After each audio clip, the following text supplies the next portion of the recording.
Bienvenue sur la chaîne Nosboost. On se retrouve pour une nouvelle vidéo. Donc on va faire une analyse fondamentale d'une nouvelle géopolitique. Et la nouvelle c'est quoi? La Chine vient d'être frappée par une autre vague de Covid.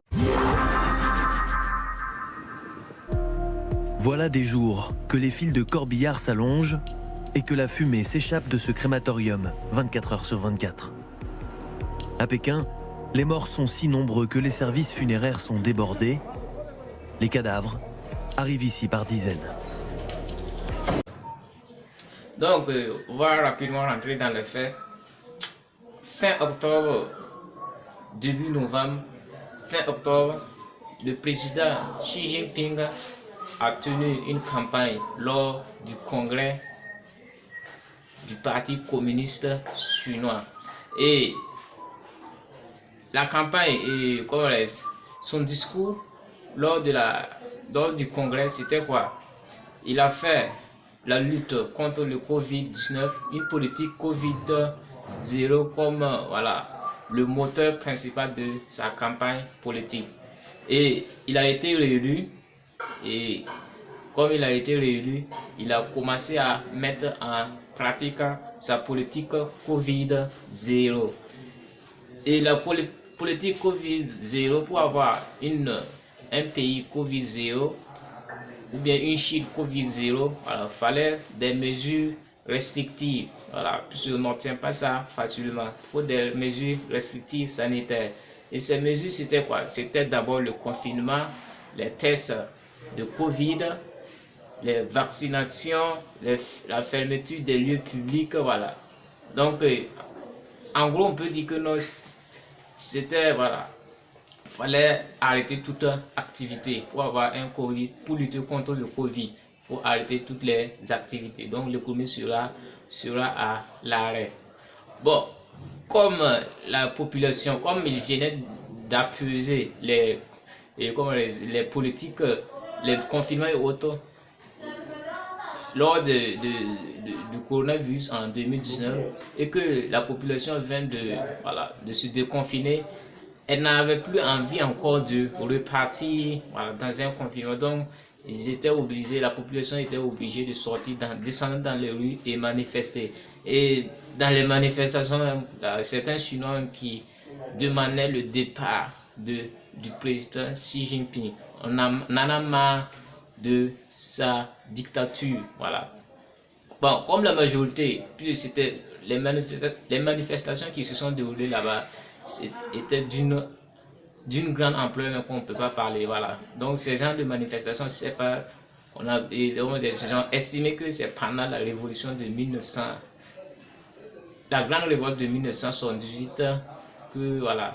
Depuis les manifestations tragiques de 1970, il n'y a jamais eu ce genre de manifestations en Chine. Donc c'était une manifestation de très grande ampleur.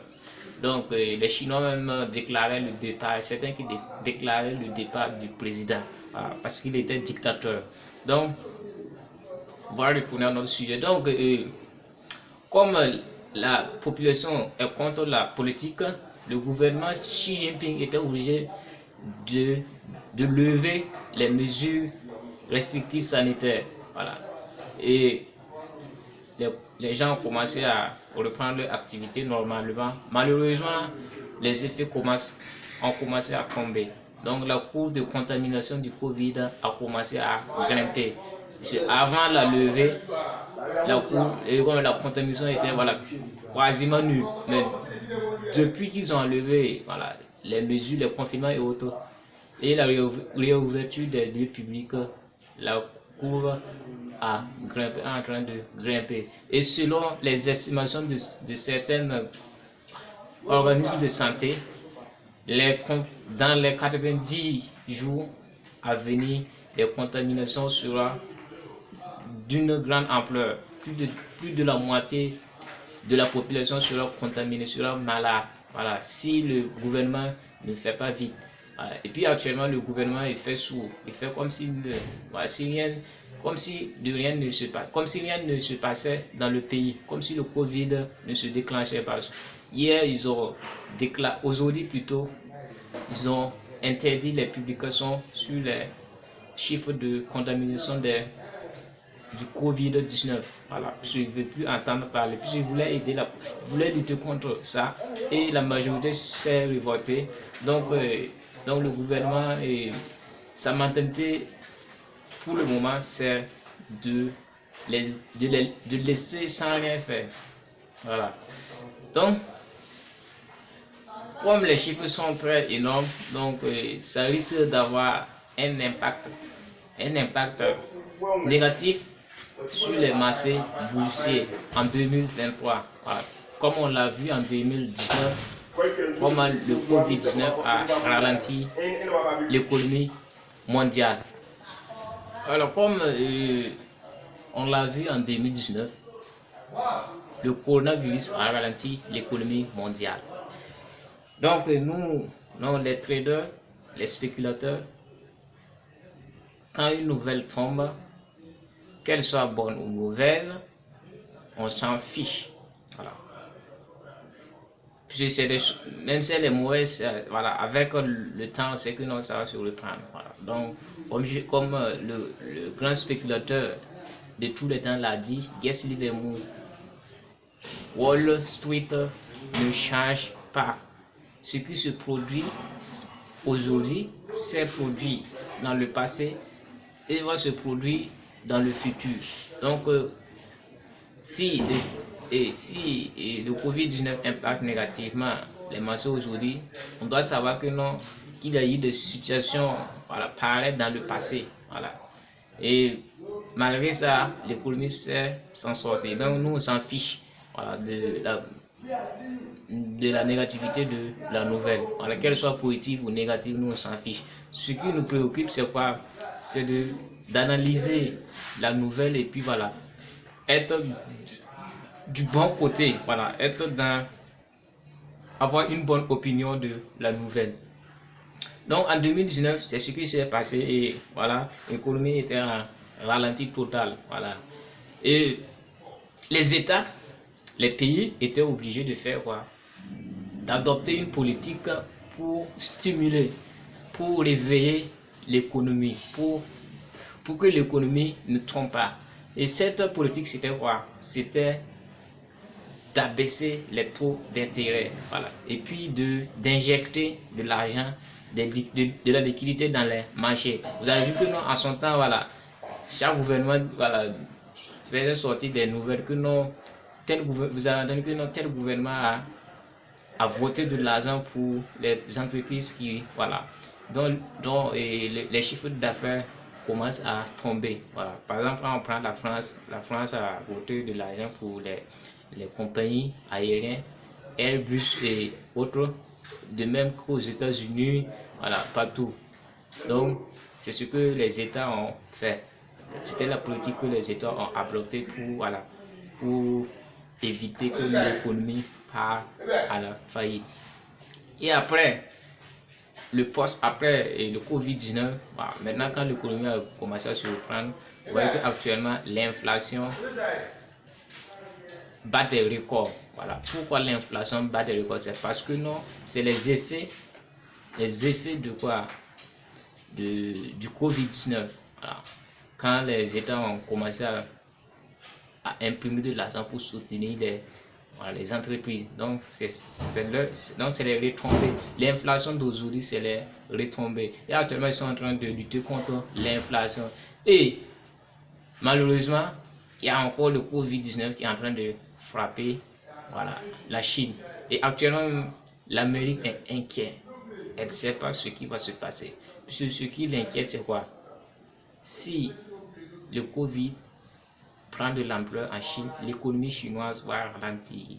Et si Ça fait 800 millions de personnes, soit 1/10 de l'humanité. La conséquence, c'est l'effondrement total de l'économie, comme nous l'avons vu au tout début de la pandémie. Et si l'économie chinoise s'effondre, cela signifie moins de produits exportés vers les États-Unis, comme les médicaments, les antibiotiques. C'est un risque pour le monde entier et toute l'économie. En renouant. Donc, c'est ça en fait. Donc, si l'économie chinoise part en fond, c'est très grave pour l'économie mondiale, puisque c'est eux les plus grands fournisseurs en matière de commerce.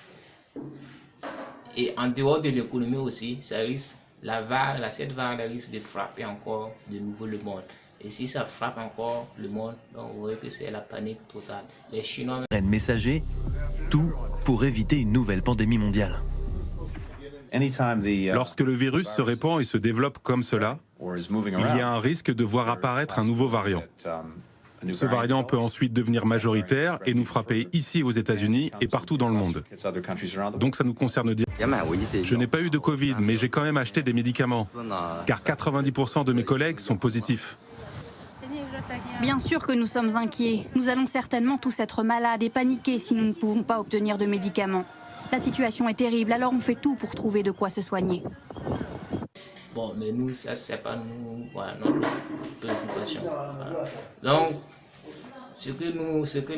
l'opinion que nous pouvons garder, c'est que non, si réellement ça part, il y a des estimations, voilà, de certains organismes qui sont alarmés.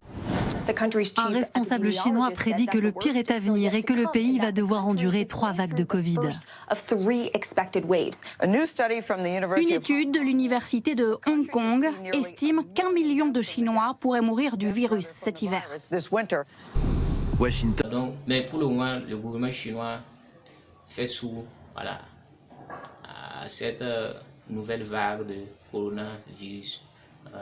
Donc l'opinion que nous pouvons avoir ici, c'est que notre 2023, bon, ça s'annonce pas bon, en tout cas pas bien, surtout avec la crise en Chine et comme en Ukraine, la guerre en Ukraine, et si cela vient s'ajouter, voilà, ça risque en tout cas d'anéantir les choses. Surtout que non, les banques centrales sont même actuellement en lutte contre l'inflation et que cela va venir s'ajouter. Vous voyez que non, la lutte contre l'inflation a fait ralentir l'économie. L'économie ne marche plus comme avant.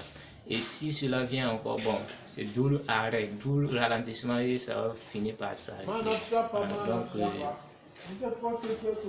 voici l'analyse fondamentale de la nouvelle géopolitique que j'avais à partager.